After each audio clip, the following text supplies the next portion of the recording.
bismillaahi raxmaani raxiim daawadayaal kusoo dhowaada youtube-ka xaqiiqsan media qodobada ugu waaweyn aad ku maqli doontaanna waxaa ka mid ah xildhibaano horey ula safnaa ra-iisul wasaare xasan cali kheyre ayaa hadda lasoo sheegaya inay ka goosteen oo ay ku biireen mucaaradka warar hoose oo aan helayno ayaa sheegaya in qaar ka mid ah xildhibaanadii taageersanaa ra-iisul wasaaraha soomaaliya mudane xasan cali kheyre taageeradii ay kala laabteen xildhibaanadii ilaa hadda ka baxay safka xasan cali kheyre ayaa tiradooda lagu sheegay ilaa 15 xildhibaan halka kuwo kale la filaya inay saacadaha iyo maalmaha soo socda ay ku dhawaaqaan inaysan la dhacsaneyn siduu wax u wada ra-iisul wasaaraha islamarkaana uu baalmarsan yahay sharciga 75% xildhibaanada golaha shacabka waxaa la aaminsan yahay inay yihiin wasiiro kuwaas oo dhaqaale fara badan ka qaata xafiiska ra-iisul wasaaraha si ay u difaacaan marka ay xaaladdu ku adkaato.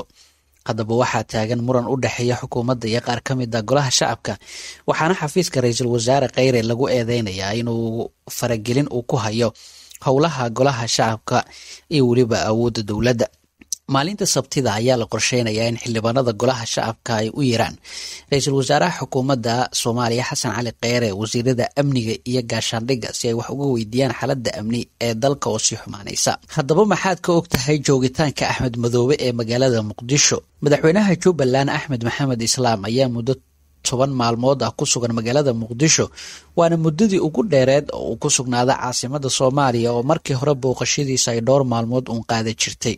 xilli aad laysula dhex marayo warar badan oo la xaqiijin karin hubintidooda ayaa xalay saqdi dhexe waxaa la faafiyey muuqaale iyo sawiro muujinaya kulan casho sharaf oo ra-iisul wasaare xasan cali kheyre u sameeyey madaxweyne axmed madoobe ayaa waxa uu muqdisho gaaray 24kii bishii tagtay isaga oo ka jawaabaya casuumaad uga timid madaxweynaha federaalka maxamed cabdilaahi farmaajo si xamar loogu dhameeyo madmadow la sheegay inuu soo kala dhexgalay jubbaland iyo dowladda federaalka.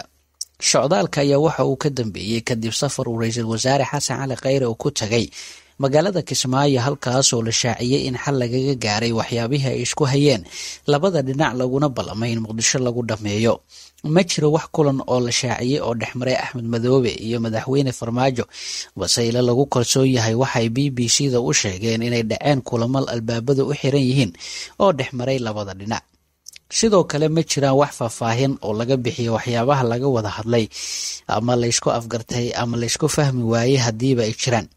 hase yeeshee hadalhaynta ugu badan toddobaadka guud ahaan soomaaliya waa joogitaanka axmed madoobe ee muqdisho taas oo aan la haynin cid sharaxaad ka bixisa oo labada dhinac.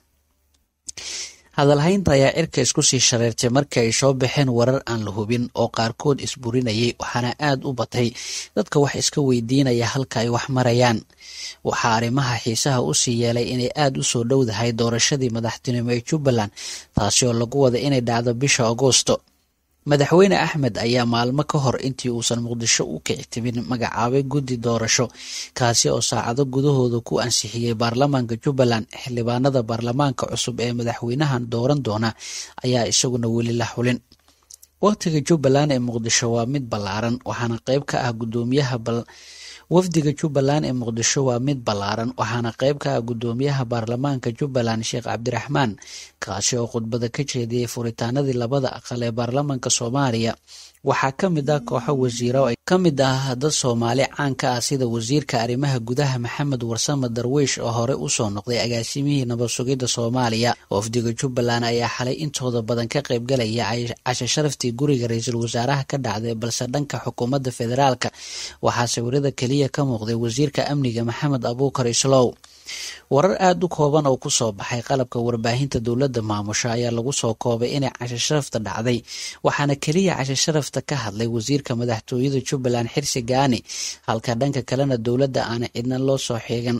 ma jirin wax faahfaahina oo warkani ku jiray oo aan ka ahayn in casho sharaf uu ra-iisul wasaaraha u sameeyey madaxweynaha jubbaland. warar soo baxaya warbaahinta madax bannaan qaarkood ayay sheegayaan in sharafta ay ahayd mid sagootina mise jirta cid xaqiijisay arrinkaasi. warar soo baxaya ayaa sheegaya in axmed madoobe maanta la filaya inuu dib ugu laabto magaalada kismaayo sida ay sheegayaan dadka agdhow madaxtooyada jubbaland balse marar dhowr ah oo warkaasi ay soo baxeen run ma aysan noqon.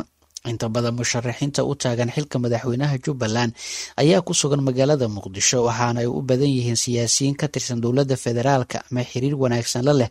Waxaa sidoo kale Muqdisho ku sugan qaar ka mid ah odayaasha dhaqanka oo soo xulaya ama soo xuli lahaa xildhibaanada baarlamaanka Jubbaland.